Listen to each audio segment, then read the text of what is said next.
আহারে আমি যখন মাদ্রাসা বন্ধ দিলাম সেদিন ঢাকা সাভার এলাকায় আমার মাহফিল ছিল।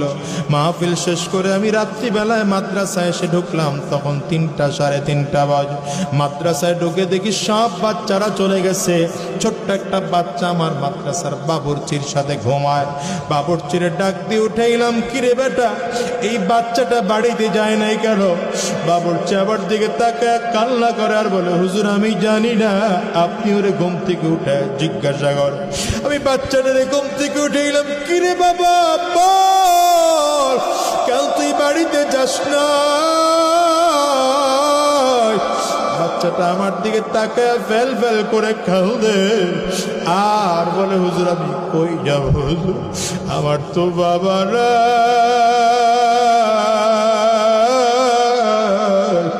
হুজুর আমার মা থাইকা আজকে নাই, আমি কার কাছে যাব, বাড়িতে যাব না। আমি বলি বেটা খুলে বল। বলে হুজুর আমার আব্বা অনেক আগে বিদায় হয়ে চলে গেছে। বাবা বিদায় নেওয়ার পরে মা আবার আরেক জায়গায় বিয়ে বসছে। ওই বাড়িতে গেলে আমার নতুন আব্বু আমারে মোটেও আদর করে না, আমারে ধমক দেয়, মার দেয়, আমারে মোটেও আদর করে না, ভালোবাসে না। আমি কিছু খাইতে চাইলে খাইতেও দেয় না। আমি আর বাড়িতে যাব না, বাড়িতে যাব না। বাচ্চাটা পকেট থেকে 20 টাকার একটা নোট বের করে দেখায়, হুজুর এই 20টা টাকার নোট আমার কাছে আছে, যেই কয়দিন মাদ্রাসা বন্ধ আমি খানা কিনে কিনে খাবো। আমার বড় মায়া লাগলো, বাচ্চাটারে উঠাইয়া কোলের মধ্যে নিলাম, বললাম বাবারে কে বলছে তোর বাবা নাই? এটা আমার দিকে তাকাইয়া দেখ, আমি তোর বাবা।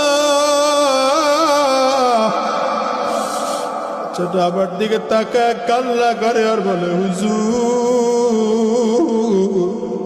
আমি ভালো করে জানি আপনি আমার হুজুর, আপনি আমার ওস্তাদ, আপনি আমার বাবা না। আরে দুনিয়ার মুসলমান ভালো করে বুঝো, ভালো করে বুঝো।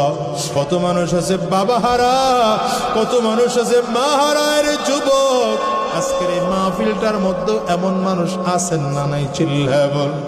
আমিও তো একজন মাহারা মানুষ। আমি প্রায় বলি, আজকেও বলি রে মুসলমান, এই মাহফিলটার মোনাজাত করে দিলে বাসায় যাইবা, হয়তো দরজার মধ্যে টোকা দিবা, তোমার মা দরজা খুলবে। আমি আজাদের ঘরে কিন্তু মানা বাসায় গিয়ে দরজার মধ্যে টোকা দিলে আমার মা দরজা খুলবে না। এর যুবক খেয়াল করো, তোমার আমার মা এখানে নাই, এমন আছে না নাই? আছে না নাই? জোরে বলো। আজকের এই মসজিদটার মধ্যে এমন লোক খুঁজলে পাওয়া যাবে যাদের বাবাও নাই, যাদের মাও নাই।